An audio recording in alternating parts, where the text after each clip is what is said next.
Hello everyone, and we are celebrating Pesach soon, and we have to understand the context of the holiday of Pesach or Passover, which is an event that happened 34 centuries ago. However, that event left its impression on this planet and mankind more than any other event in history, and I will explain why. If we read the Sha'ar Kavanot, the book of meditations of Rabbi Zakloria, and it says, בעניין פסח ויציאת מצרים, הנה נודע מה שמוזל כי אותם הדורות הראשונים, דור אנוש ודור הפלגה, סילקו את השכינה למעלה ברקיע השביעי מחמת עוונותם. ודע, כי ישראל שהיא באותו דור של שיעבוד וכו'. Okay, if we go into the details, צריך שתדע כי עניין הנשמות כעניין הזהב הנוצר בבטן האדמה. כשמוציאים אותו הוא לא במלא טינוף ושיגים דבר שלא ישוער. Okay, let's try to explain the concept. The concept is like this. If we understand the basic concept of monotheism, as most people who think they're monotheists have no idea what it is, because let me explain what does it mean according to Jewish theology, Kabbalah, how you name it. In the history of mankind, or humankind, we can identify 3 steps.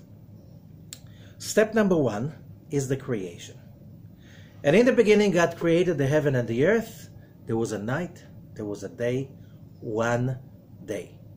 What does it mean, one day? Everything was one. So in the beginning, when everything has been created, everything was one, and that means one. That's monotheism. Everything was one, is one, and will always be one. When we finish the celebration of the Seder, and we finish the 15th stage of the Seder on the night of Passover, there are some songs. One of the most famous of them all is Echad Mi Yodea, who knows one? And every line, there are 13 of them, ends, there's one God in the heaven and in the earth, which means there's only one, and there's nothing but that one. So when we're talking about Abraham's great, awesome discovery that there is one God, it's not that, like most people think it's a political issue. My God is a true God, yours is a false God. Okay? Totally different concept. The ancient paganism, and even the modern one, with all of its branches, if you read all the stories of ancient paganism and polytheism, either we're talking about the mythology of Greece, or Babylon, or Egypt, or the Nordic gods, the gods were not entities you want to be in touch with. Why? They are selfish, passionate, they have no manners, they have no need to hold themselves for everything. They have just one thing. They just think about themselves, and basically they basically are symbols to all what is evil in the human nature.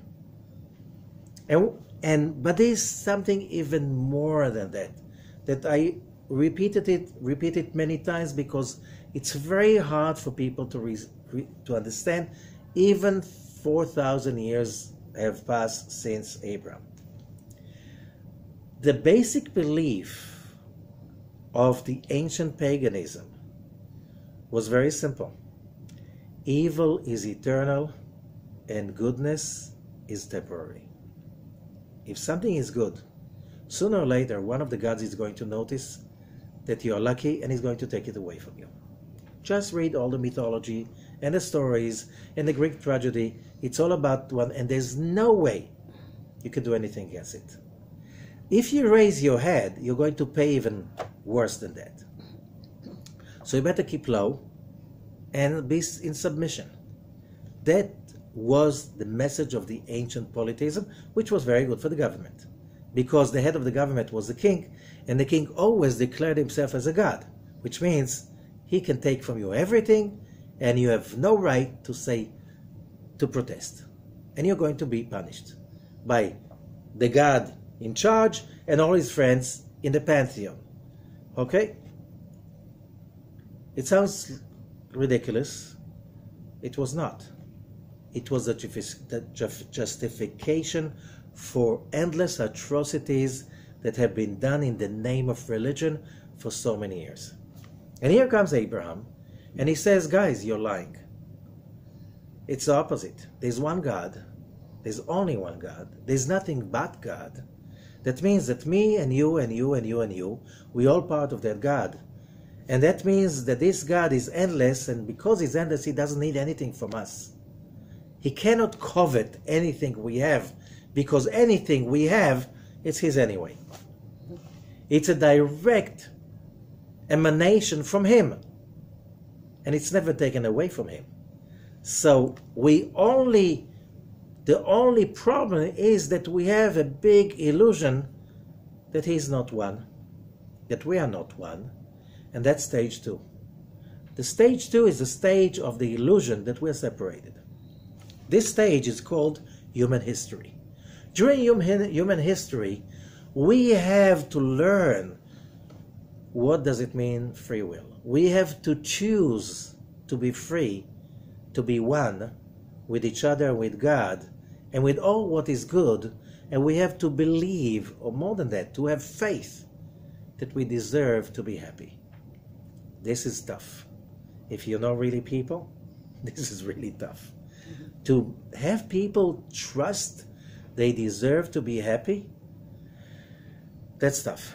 It's the hardest thing in the world, is to really bring people to have that thinking that happiness is the real thing and misery is an illusion, which is what monotheism is about.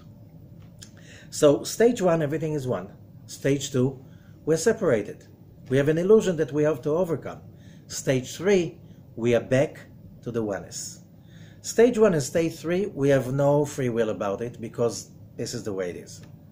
By basic Jewish theology, basic monotheism. Stage 2 is the stage through which we earn the godliness, the oneness, and all the good, so we can be part of it, not by a gift, not by mercy, but by rights that we achieved for ourselves. So in this stage, our job is to eliminate negativity, eliminate chaos, eliminate darkness, eliminate stupidity, eliminate the faith in evil and in darkness. And the biggest blow ever to darkness and negativity was the Exodus. Why? We have to understand the Exodus is happening something like 2,500 years after the sin of Adam, after chaos came into being. And through these 25 centuries, the world was pagan, the world was miserable. Very few people really had fun once in a while. All the rest were conditioned to be miserable and in pain, misery, and suffering. So, is that the purpose of creation, according to monotheism? No. So, because there is a process, and because there is a goal, and the goal is that finally we're going to overcome the darkness and reveal the light, that stage had to be over, and therefore 500 years earlier, almost, Abraham comes to the stage of history and he gets it. He's the first one to really get it. But he's alone. Isaac is alone. Jacob is alone. But finally Jacob has a clan. That they share this idea, but there's still a little clan among all of humanity. Some people knew it here and there. It was not easy. The world was, according to Rabbi Ezekluria, in a big, dark place. You just read about Egypt we have now so many findings, and we find a lot of information how deep Egypt was in dark magic. Everything was around magic, dark magic. We call it witchcraft. Okay? That was very sophisticated witchcraft. The shamans, the priests of their religion, of their dark magic, were the people who ruled the country. Same thing was in Babylon, same thing was in Assyria, same thing was if you go to Canaan, all the archaeological findings. Wherever you dig in Israel, you find witchcraft in these layers of the Canaanites. What is witchcraft? Trying to possess power without earning it. And especially trying to possess power on somebody else's expense. The result of that darkness, says Rabbi Zakluria, was that all the bliss, when there's a surge of when you connect in your home net electric device, and that electric device takes from the network, from the grid, too much power. The system identifies it and poop, something pops, and you have no connection. When you have overdrawing from the network in Babylonia, in Egypt, in Canaan, in other places around the world, because humanity was obsessed, and dark magic was used in order for the higher class, the few, to control the lower classes, scare them, and get hope out of their thinking. The power of the tyrant is the lack of hope of his subjects. We're talking even many years later, 1,000 years later, even more. Athens, with its great wisdom and education, was it for everyone? No. There was an elite of few hundred people, and they ate over the backs of thousands of slaves, right, who worked for them. They didn't go to work. Oh, they had time for philosophy, right? It was not such a nice place, Athens. Oh, it was very nice for the ruling elite that subjugated thousands of people and slaves to work for them. Okay? Because of that, the connection, says Rabbi Zakluria, the Arizal, between the physical world and the spiritual world was cut off. That, if we are talking about the Tetragrammaton, which is a symbol for hope and connection to spirituality, reaching to a place beyond the illusion, beyond slavery to the five senses, and the reality of the five senses and the whims of the body and all the other needs of the body, there was no connection because of that overdrawing of power. Pharaoh, says Rabbi Zakluria, he knew that. Not just he knew that, he was one of the biggest shamans or warlocks or magician in the world, because if he was not so big, one of his magicians would kill him and take over, right? No sentiments. So, we're talking about a stalemate. We're talking about a place of darkness, and that had to come to an end. And the way it was done is when Moses is being chosen, his soul came specially for that purpose. And like many other legends in the ancient world, the Redeemer has to come to be born, and the prophets tell the king, the Redeemer is going to be born, let's kill all of the Baal born, because one of them is going to overthrow you. How many versions of that story? But it starts with Moses. All the boys have to be thrown to the Nile. All the boys have to be killed. Okay? However, Moses is part of the plan. And when God has a plan, nobody can stop the plan. And the plan is that sooner or later, everybody's going to be happy. You want it or not, you're going to be happy. Okay? This is unavoidable. You can't stop it. It's not stoppable. Okay, so when this happens, Moses is coming to Egypt and he tells Pharaoh, let my people go. Of course, Pharaoh says, like, are you kidding? Who said so? And Moses says, Tetragrammaton, Youdkevitch, the God of the Israelites. And Pharaoh, when he hears that, is like, no way, there's nothing like that. But if you read the story in the book of Exodus, whenever Moses is mentioning God as Elohim, Pharaoh has no problem to talk to him. Why? Because Elohim is the frequency of judgment. Pharaoh can tolerate that. But Youdkevitch is the frequency of loving kindness and equality. Pharaoh says that is not available right now. Forget it. So every time Moses is mentioning Elohim as God, one of the names of God, Pharaoh has no problem to talk to him about it. Whenever Moses is mentioning the Tetragrammaton, poof, Pharaoh goes crazy. There's nothing like this. Why? Rabbi Zatlor is saying he knew there's no connection to that level because they did a lot of witchcraft to prevent that from happening.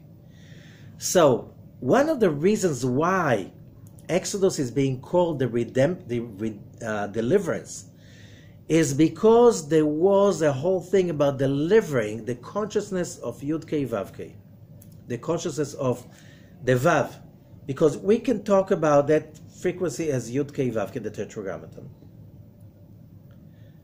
which by mistake is being translated in most translations into English as the Lord. It's not the Lord, it's Youdkevitch. It's like the name of mercy, the consciousness of mercy. But we can also look at it as, if we're talking about the Tetragrammaton as the Yud is a level which is called Chokhmah, if you know Kabbalah, and the Yud is the spring where all the light starts to funnel down. And after that is the Hey, which is the pool of all the bliss in the upper worlds. And then comes the Vav, which is the conduit, the consciousness through which that spiritual bliss is coming down to our world. And then there's another Hey, which is our world. That's the last Hey. Okay, Yud, the spring, Hey, the pool, Vav, the funnel or the water conduit, and the last Hey, which is Malchut, the vessel, our world. Now, so if we understand, just to summary what I just said, the Vav was not available. The conduit was not there to connect to.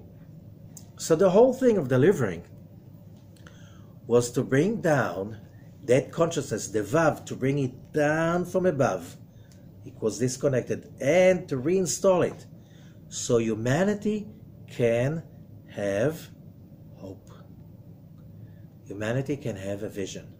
Doesn't matter if you're poor, if you're sick, if you can't walk, you cannot talk, you can have faith in a better future.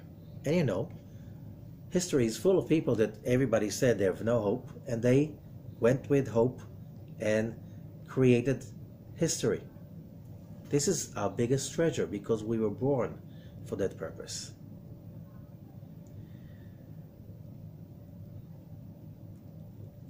After 9 plagues, through which the Israelites are totally passive, it's only a fight of wizards between Moses and Aaron, and Pharaoh on the other side with his wizards.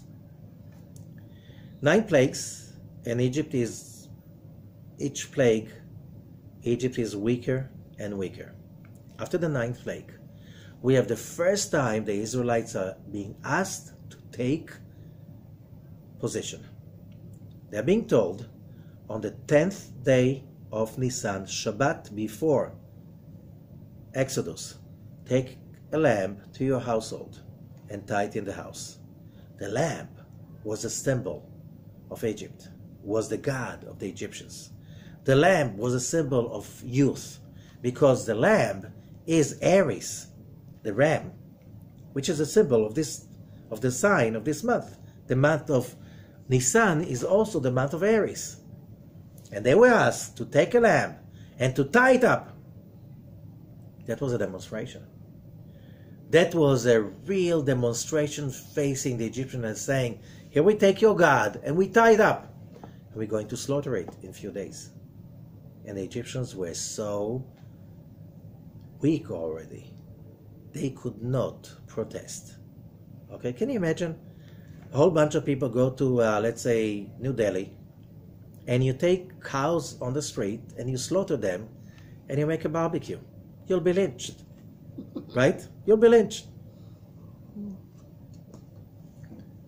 The Egyptians couldn't do that after 9 plagues.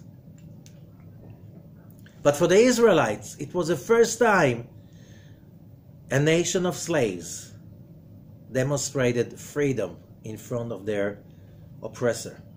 We're going to do that because we are going to freedom. But that was not enough. The Exodus itself happened on the twilight. We're talking about the full moon of Aries. And what do we learn that happened on the full moon of Aries? The Israelites are taking the lamb. They slaughter the lamb as a symbolic act to slaughter the God of the Egyptian, to slaughter the selfishness that the ram symbolizes, to slaughter the, so what if I'm not polite, but I want it. This childish thing that because I want it, I should get it. What about rules? What about boundaries? What about morals and ethics? Who cares? No. There are rules right now. There are boundaries. And we're going to put an end to it. And when they slaughtered the lamb on the full moon of the night of that full moon of Aries, they do it with that consciousness. Now, Aries in Hebrew, or lamb, is the same word, is taleh. Taleh has a numerology, same number, gematria, 44, which is blood. And we know the ruling planet of Aries is the bloody planet, Mars, the planet of wars. Let's fight. Why? Because we want to. Let's hunt. Let's kill animals. Let's kill people. What? They were created also by God. You can't just kill people or animal just because you want to. That's what the Torah was given Mount Sinai. It's like everyone was created by God. Even preachers, you can't just kill them. They have a daddy. It's the same daddy you have. We all have the same Father in heaven. You can't just go on killing animals. Not just to speak about killing people. Just because you feel like. Can't do that. No, we want to. No, you can't. We have to put an end to it. They take that bloody consciousness by taking the blood out of the lamb. And they do another thing. The Israelites, most of them did not circumcise under the subjugation to Egypt. On that day, they circumcised. Even grown-ups, they took the blood of the lamb and the blood of the circumcision. They mixed them together and they put them on the doorpost and on the lintels. The doorpost and the lintel. But they drew it, says the Zohar, is the shape of the letter Hey. One line above, full line on the right, on the left, your left. And on the other side, only part of it, you get the Hebrew letter Hey. Right, left, and center. The Hebrew letter Hey. And they put it on the door. They drew the letter Hey for protection, to show they are connected to the Holy Spirit, to the Shekhinah.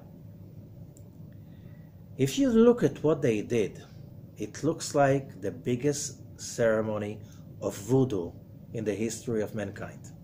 600,000 people doing that. The result, says the Zohar, was the light that came from heaven, came right from the Chokhmah, from the upper Yud, straight forward, as it says, Ani velo malach, I am God and not an angel.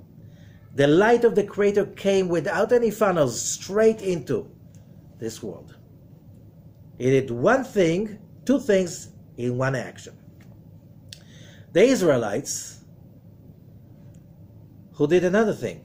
When they ate the lamb, they fried it on open fire. And you know, Aries is a fire sign. And fire, you fight with fire. So, and they took the lamb and they fried it on the fire, complete. So everybody knows it's a lamb. Everybody sees it's a lamb. Here we are frying your God. Here you're frying your logic. Here we are frying and destroying your state of mind that you can do whatever you want because you want to, because you can, because you're stronger.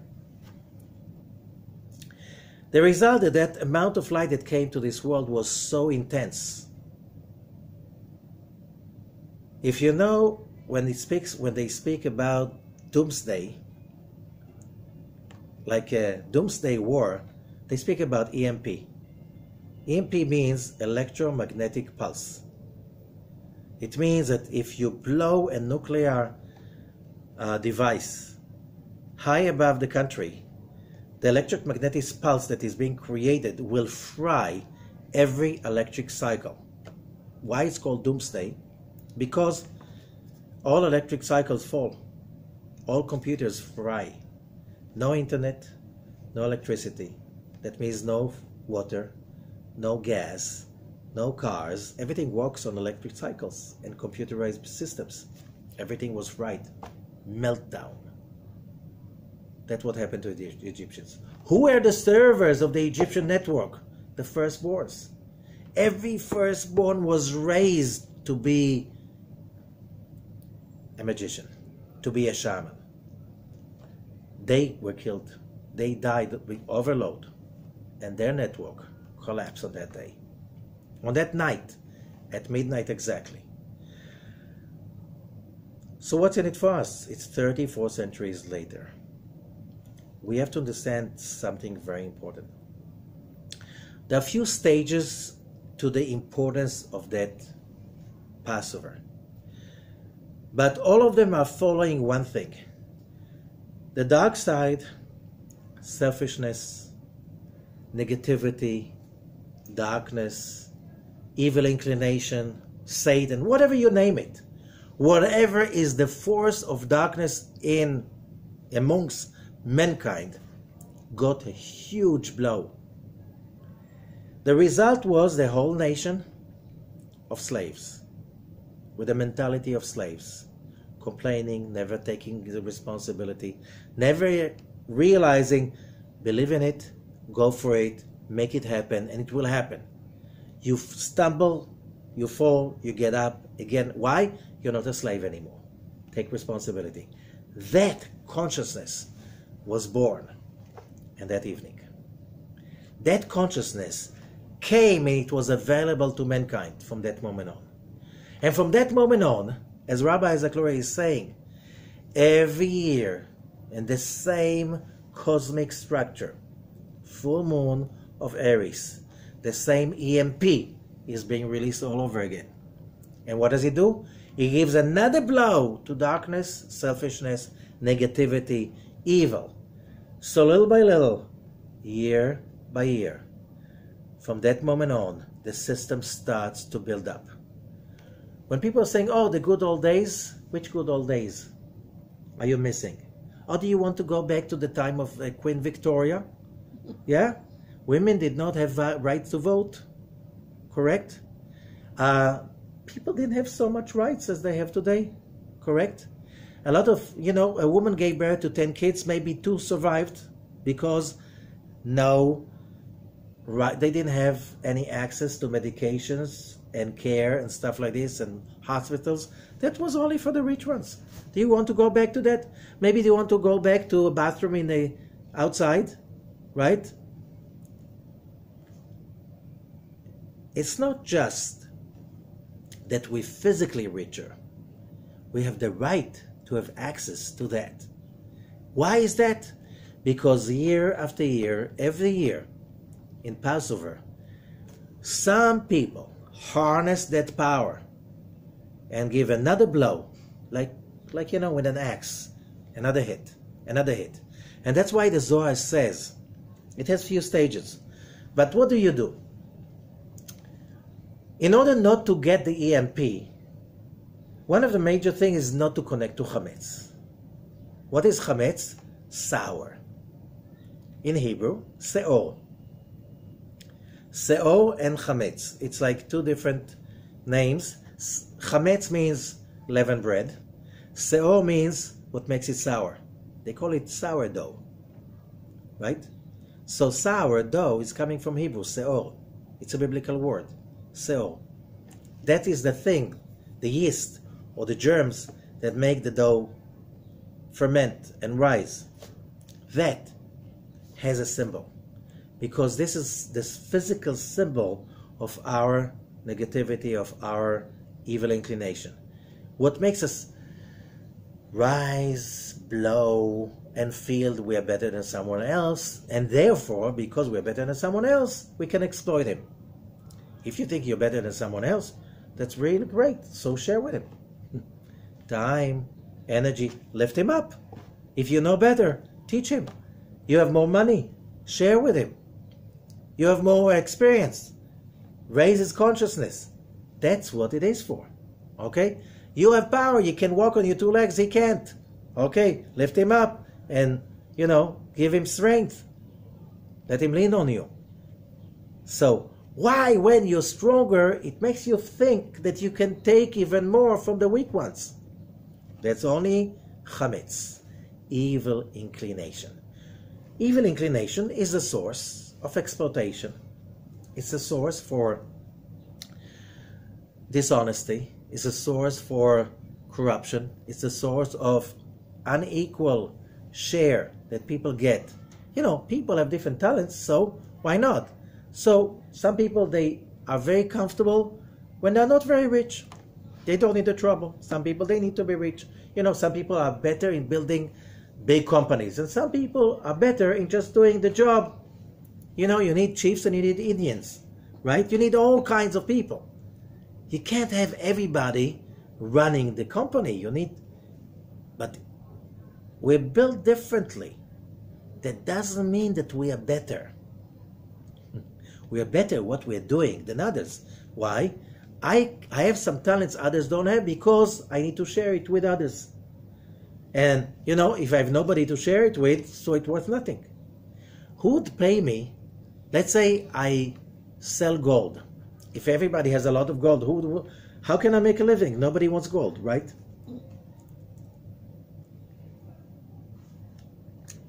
So each one of us has something the others don't have. So we share with each other. So we learn that we can't without each other. So we support each other. Why we don't do that? Oh, we do it much better than in early 2,000 years ago. 2,000 years ago, wow. Time of the Romans. Oh, the glory of the Romans. How did they have fun? They went to the Colosseum. What did they do in the Colosseum? They have reality shows in which people killed people in front of everyone, cheering. Terrible. In which people killed animals and animals killed people. They had fun out of it. Can you imagine that? And that was normal. That was normal. Today it's illegal, right? Oh, we made some way. Correct? We're much better. We're not there yet. But every Pesach, it's another blow. Little by little, the darkness gives way to more light, to more awareness. What is that thing which is called the Tetragrammaton, or the Vav? Awareness. So, how do we participate with that? So when we clean the house from the chametz, and then the night before Passover, the Seder, the night before the full moon, we do, as nightfall, we do the checking for the chametz. And there's this whole ceremony. First of all, we wait till nightfall. Look, if you're looking for the chametz, that should be noontime, opening all the windows, turning all the lights on. It's easier to find the dirt or chametz or pieces of bread left in the house. Why do you have to wait till it's nightfall and then turn on the candle Only one candle, no more than one candle. It doesn't make sense unless you understand that this is a spiritual job. What's spiritual about it? When Shabbat comes in, did anybody see Shabbat coming in? No. So how do you connect to Shabbat coming in? You light candles. When it's, let's say, Lag BaOmer, the day of the anniversary of Rabbi Shimon Bar Yochai, you want to connect to his soul, what do? You light a candle. Okay? It's an anniversary of a family member. You light a candle. A candle is a device to connect to the side of this planet, of this existence that you cannot see with the five senses. So when you light the candle during the checking of the chametz, it's because you're checking not for the physical chametz, you're checking for the spiritual chametz in the household. So that's why you're not supposed to talk during the whole ceremony. And how do you do the ceremony? You know, the representative of the family, he holds the candle, he's looking for the chametz, everybody quietly walking after him or her. Somebody beforehand puts 10 pieces of chametz around the house on the floor. So why 10 pieces? 10 sefirot, 10 levels of negativity. When you find one, the first one is Malchut, Yesod, Hod, all the way up till the 10th Sfira, Keter. So when each one you find them, you don't touch them because they're evil. They collect all the evil in the house, all the negativity in our hearts and souls. We don't touch them. So, you know, there are kits you can buy of a wooden spoon and a feather, or you can take a cardboard and you lift with them and put them in a bag. You better wrap them with paper, not with plastic and not with aluminum foil, because you have to burn them later on. Okay, so be careful with that. So, and you put them in a bag with the cardboard or with the spoon, and the consciousness is that all the negativity, all the evil inclination, we want it to collect it away from ourselves, put it away. That's in the evening. In the morning, of which day, the day morning after, on the same day in the evening, it's Passover night, in the morning we burn the chametz. And what is the Zohar saying? When you burn your chametz, concentrate that you are eliminating right now the power of evil in the whole world. You give it a blow. Some people even write on a note all what's negative inside me that I want to be taken away. And you throw that note in the fire together with the piece of bread you throw into the fire. You have to finish in the morning burning the chametz, and then you don't touch chametz anymore till the end of Pesach. And then comes the night of Pesach. In the night of Pesach, we have that EMP. How is it structured? So Rabbi Azakhlura is teaching us that when we talk about the Exodus, and he says that we ate the lamb in a hurry. No, how long does it take you to eat lamb? Let's say you get a big dish. It will take you half an hour. Let's say you eat very slowly, an hour. How long can you eat it? Okay? And how long can you eat the matzah and the bitter herbs with it? No. Why in a hurry? And anyway, we left Egypt only in the morning after. And we had to finish the food by midnight. Says the Zohar that it was in a hurry. It's to show us that the light came in a hurry. What does it mean? You have a whole nation of slaves, and you come to them and say, let us go to the desert. Let us change the history of mankind forever. Let us bring the vision of equality, immortality, whatever is good and loving and unity and equality and stuff like this. Let us bring that and change the world. You know what happens when you talk to most people about it?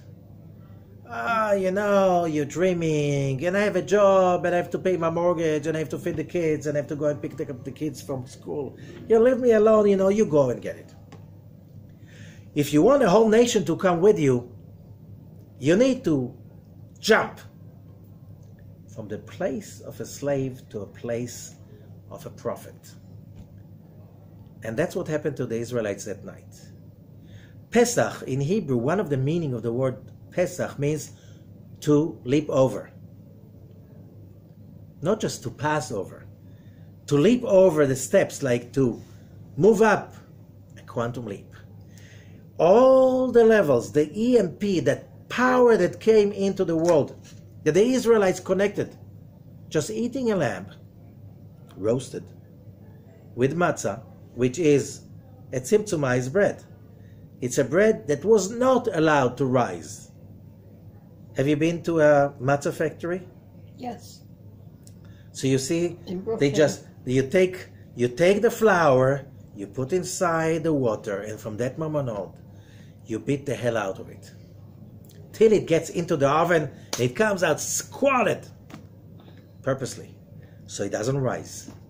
How do you create, many ways to create a medicine, antidote, is to take the same thing and to squat it. And that's what the matzah. That's why the Zohar says the matzah is the bread of faith. It's the medication against evil inclination.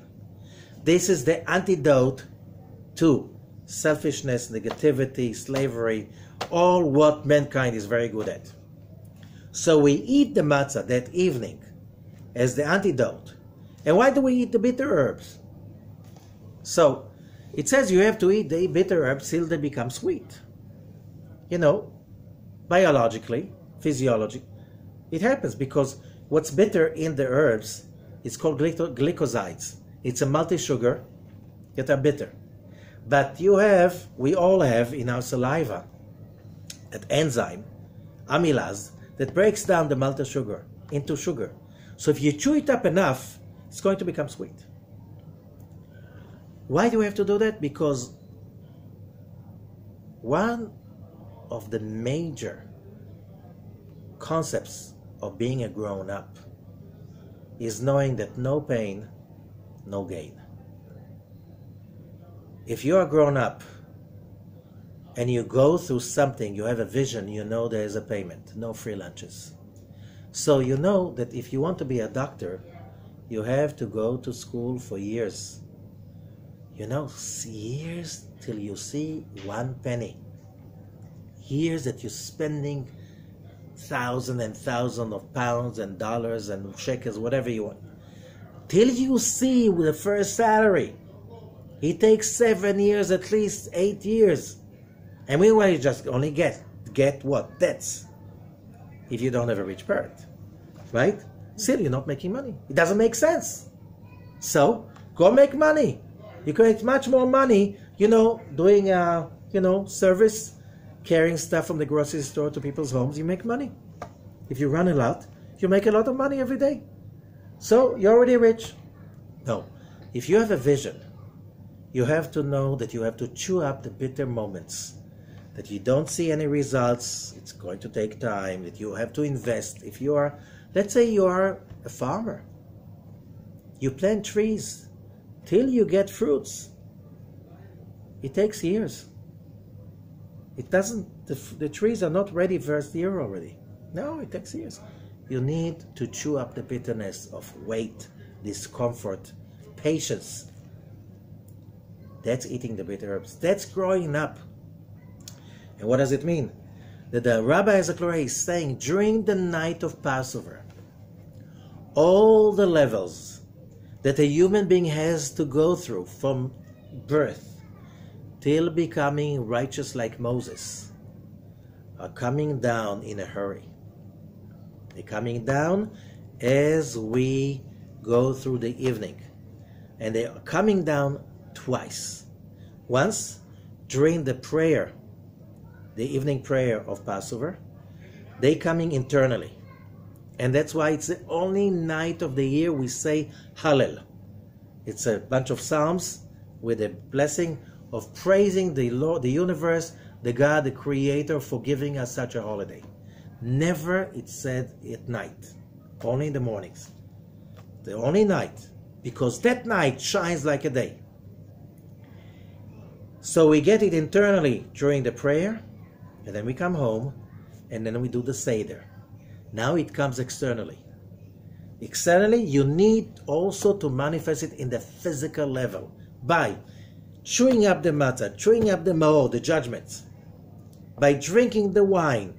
All of those physical actions is that we have to bring that idea of equality and love and faith and godliness and so on, that every human being deserves, that we have to bring it down to this physical plane.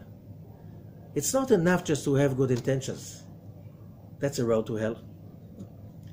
But the road to heaven is paved with good intentions followed by good actions. You need to do some physical actions. And that's why you need the Seder. So how the Seder goes? The first of all, you set up the plate, the Seder plate. And the Seder plate is physical. And it's structured exactly as a tree of life. So, as a tree of life, you need with the upper three. But this time, we don't have Keter. Keter, when we finish the whole procession, that will be finished only in Shavuot. So we reach tonight to Chokhmah. So we have Chokhmah, Binah, Dat, that's the upper three. Chokhmah, Binah, Dat, that's why we have 3 matzot. The top matzah is Chokhmah, right column, Kohen. By the way, how would that matzah knows it is the upper one? We have to say it. They come from the same box, right? You have to, it's voice activated. You have to say it. So, it's better to set it up with your family and explain it to them when you do the Seder, so everybody knows this is Chokhmah, you put it on the top of the 3 matzot. Usually they have like this matzah case with 3 compartments. If not, you take just 3 napkins and you put them in between the matzot, and you put the top one, Chokhmah, right column, Kohen. Then you take the second matzah, Bina, left column, Levi. You put it under the top matzah. You take the third matzah, Da'at, center column, Israel. So now we have the 3 matzot and they are covered. Now, most of the Jews from Europe, Ashkenazi, like you do that under the plate, Seder plate. So either you buy this like expensive, fancy, with 3 stories stuff, and if you don't, you can take 3 cups or 4 cups, put a tray over it, and you put them underneath, covered in a pillowcase or whatever, napkins, as I said before. On the tray itself, the Seder plate, you put 6 different things. And again, according to the Tree of Life Sfiot. You create the Star of David. 2 triangles.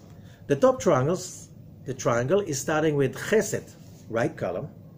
That's on the right, top right, you put there. Every Jewish family has a different tradition, whatever your tradition is.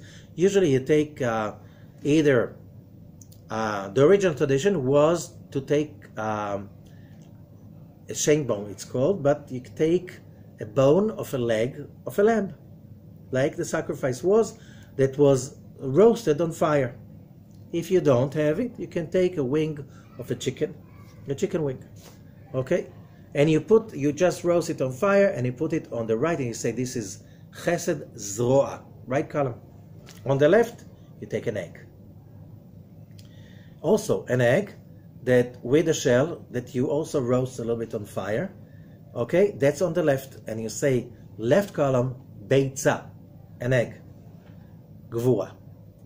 The right column was Chesed.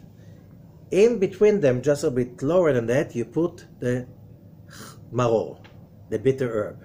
Again, different families have different traditions. So you can take horseradish, you can take the bigger leaves of the lettuce, and some do both. or some other herbs. Every family, whatever your custom is, you just do it, it goes. Lower triangle. On the right, you put the charoset. What is the charoset? Charoset is a mixture of fruits and spices that have the consciousness, the power of sweetening the judgments. Okay, so like different Jewish families have different traditions for that. Rabbi Zakluria used to go by 10 ingredients. Why 10? 10 sfirot, 3 spices and 7 fruits. The spices are cinnamon, ginger, and it's called nard, which is a spice from the Himalaya that was brought to the Middle East in the ancient times. If you don't have, take another spice, or some others say that's lavender. Okay, by Maimonides, some say it's a lavender. Okay, take a little bit of that, and 7 fruits. Usually the main fruits are, you can take for grapes or raisins and wine, figs, dates, apples, pears, and nuts. Nuts, yes, nuts, not walnuts, but nuts. Okay, and if you don't have it, you can get some other 7 fruits, whatever you find at the kosher of a Passover. It's hard to find kosher of a Passover figs, so you have to replace it with something else. But you make it as a dough, but that has the power, it's a potion to sweeten judgment. That's why you eat the bitter herbs with that. On the left, you take parsley or celery leaves, whatever. There's some traditions. Rabbi Zakluria says parsley. The ones who have the tradition to put potatoes, just to remind you, there were no potatoes available in Egypt when they left Egypt. Potatoes were brought from America many, many, many years later. Okay? So the point is, if you lived in the north and Passover was sometimes soon still full of snow outside, if you wanted some vegetable, what's available was potatoes. Okay? So now we can find parsley in every marketplace. If you have parsley, use parsley or celery, whatever is your tradition. Parsley is better according to Rabbi Zakluria. Okay, parsley is rich with iron, that's judgment. And in the middle you have the lettuce, which is the chazeret, and you say this is netzach, hod, yesod. The charoset is netzach, right column. The parsley or the karpas is hod, left column, and in the middle central column is the chazeret, which is usually most people do use young leaves of lettuce. And that's yesod, central column. The plate is malchut. So you have to say it. Now you have the whole tree of life built on your table. Now you have to activate it. 15 stages. These 15 stages are basically, when we read the Haggadah, the Passover Haggadah, Rabbi Zakluria is saying you have to understand that Pesach doesn't mean only skip over to a higher level, leap over to a higher level. It also means Pesach, the mouth speaks. Speaks what? Sach is also 68 in Gematria, numerical value, life. Your mouth is bringing down the life force. That life force that will allow you to give another hit on the darkness. So next year, we'll have less negativity to deal with. Us, as individuals, and as humanity. So let's go back. The beginning of the Haggadah is reading the 15 stages, Kadeshu, Chatzia, Chatzkapatz, and so on. Why? These are the 15 stages. Why 15? Kabbalistically, 15 is Youdkevitch, numerical value of the first 2 letters of the Tetragrammaton, which are the symbol of Keter Chochmah Bina, the upper 3, or Chochmah Bina Dat. The upper 3, we are drawing the light from the highest place. That's called the upper 3. So we start with Kadesh, and Kadesh is the first cup of the 4 cups. Now we have 4 cups during Passover. Why 4 cups? Yud, K, Vav, K. The first one is Yud, the second is Hey, Vav, and Hey. What is that about? It's red wine, and red wine is judgment. If you look at the tree of life, you have left column, right column, and center column. The 4 cups of wine, this is judgment. That's why you pour a little water into it to sweeten it, to balance it. Red and a little bit white, the water. So the 4 cups, if you get drunk, you can drink grape juice, okay? But it's better to have wine. So, but they are drawing from the negative because you have to overcome negativity. And that's why every time you drink the wine, what do? You have to lean on your left. I'm suppressing, I'm taking over, I'm controlling my negative. I'm turning it into positive. Now the matzah, there are 4 matzot that we eat during the Seder. 2 matzot we eat. It's being said in the Haggadah. Every Haggadah tells you exactly every stage what to do. 2 matzot we eat when we say hamotzi and matzah. There are 2 stages, motzi, matzah. And that moment when we bless on the matzah, we eat 2 matzot at once. In a few minutes you have to finish 2 matzot. Okay? I have no place anymore for the lamb.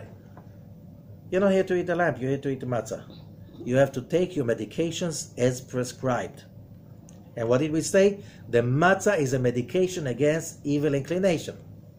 So you eat the matzah with a little salt. Again, the matzot are white. They are drawing from the right column, from Chokhmah. So they are giving us the positivity to be able to overcome the negativity. So 2 matzot, that's Yud and Hey, from the 4 letters to Tetragrammaton, that's on the motzi matzah. After that we have korech, which means making a sandwich. That's another matzah we eat. We make it bitter herbs and charoset in between. You see in the Haggadah, but that's the 3rd portion of our remedy. The 4th one is towards the end, almost in the end, you have tzafun, the afikoman. Okay? Now, let's go back. The 3 matzot, when you concentrate on the matzot, Rabbi Zakhloi is saying you have to focus on 3 different meditations. Each matzah symbolizes the letter Hey, which is, as we said, the lower Hey is representing our life, our world. So the Hey that you're visualizing for the top matzah, is made of a Daled, that's how you make a Daled, and a Yud inside. A Daled and a Yud.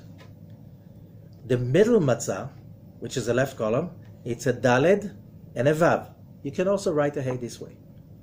The 3rd matzah is Vav, Vav, Vav. 3 Vavs. White is central column.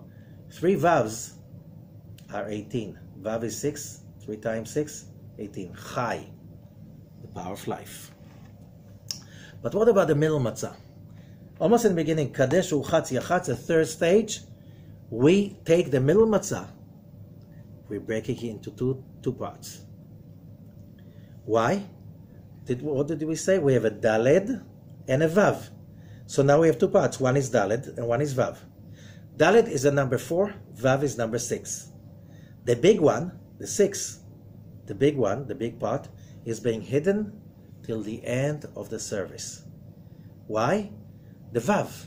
The Vav is what we said is the consciousness of the above, of spirituality. So, while it's covered and hidden, usually the kids go for the hunt. They're looking for the afikoman. Why? Because when it's under the possession of the kids, to show that we are growing, right now we are in the level of kids. No responsibility. Your parents take care of everything. Oh, you live like, oh, you have to get up in the morning. You think it's very tough going to school, but you don't have to be worried about the mortgage and about, medical care and about the insurance and about this and about that and about whatever. Somebody takes care of it, right? About the plumber and the electrician, and can we live in this house? We move to. You're a kid. You're not responsible.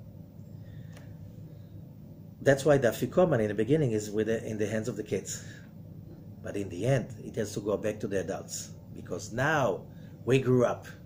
We got all of those levels, step by step, but they come not in order. The highest levels coming in first. Why? The Kabbalists say, if the levels came in order, we wouldn't come out of Egypt. It had to come to skip, pass over the levels. You open your eyes, you feel freedom, and Moses says, let's get out and change history. Oh, we're going for sure. We're not staying here. Oh, what about your home? What about this? What about today? Live it. Let's go. Let's start all over again. You're free. That's why Passover is called Chag HaCherut, the holiday of freedom. Freedom of all these little things of negativity stuck in a box. So what do? Every year in the night of Pesach, we have to be so excited that we are drawing that energy to ourselves. It's not going to stay. But it makes another dent. It's like, a person with a small axe, with a lot of patience, can cut a huge redwood tree, right? Or destroy a whole building. Just with patience. One cut after another. One hit after another. One Passover after another. But there's another thing.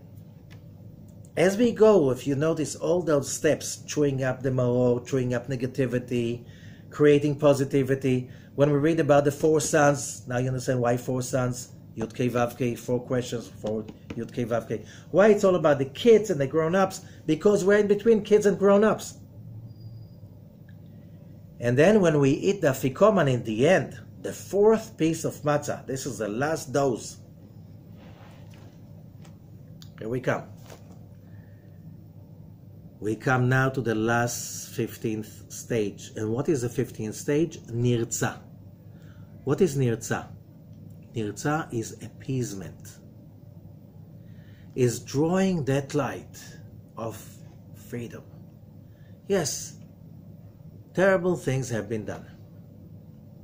We suffered, we made other people suffer. We made mistakes. Other people made mistakes, and we suffered the consequences. But when you're connected to so much light, the light of freedom, the light of wisdom, the light is coming from the upper 3, you feel this appeasement. You realize everything was for the good. You have a taste of real freedom. Just for one night. Just for one night. When you reach that place, you can feel simple happiness. And I noticed, every time we did the Seder with such a consciousness, people were so happy in the end. They were tired, they were flying, they were working hard for Pesach. And then you read that in the time of the temple, people had to walk for weeks to come to the temple for Passover. And everybody's tired, and there were 1 million people in Jerusalem, but when they finished the Seder, a wave of happiness, and people were dancing the whole night and singing on the rooftops of Jerusalem. Because when you feel the taste of freedom, freedom from what? From misery, freedom from bitterness, freedom from narrow-mindedness, because the dark side got another hit, another Passover preparing us for the real show in the end, when all of humanity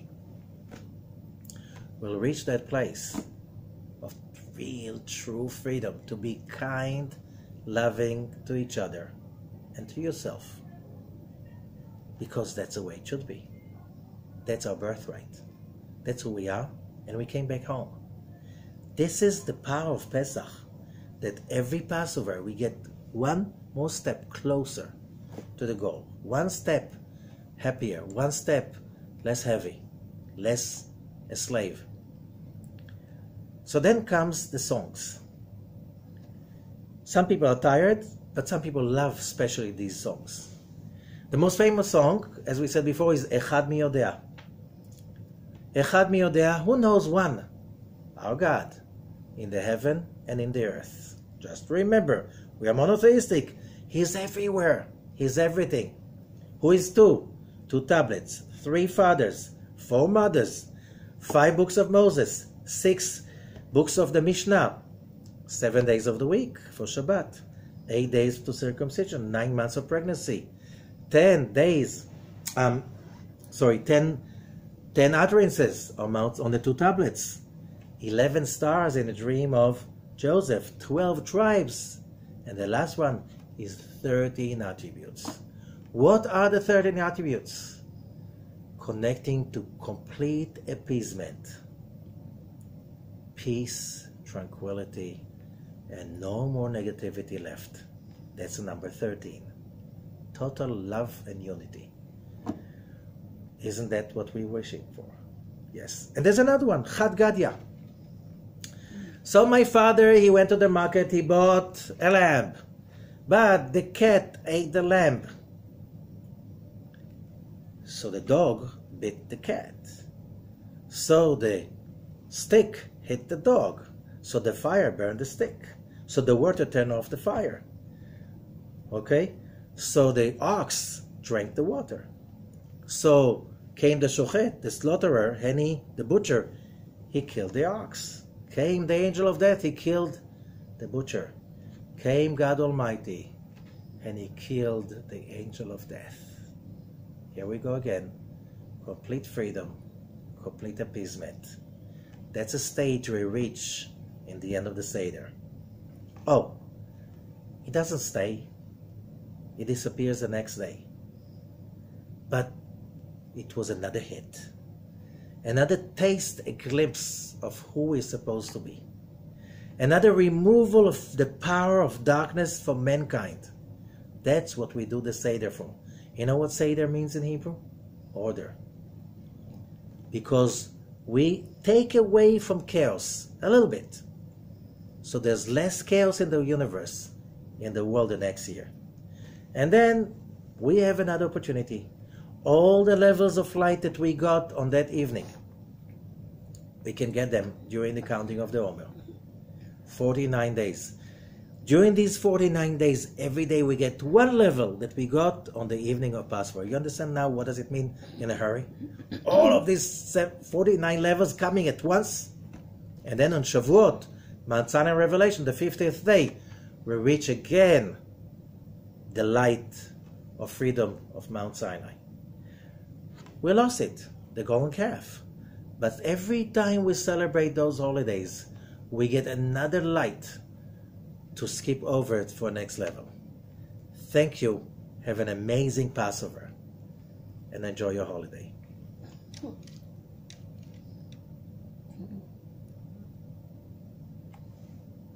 We just switch this off? Yes.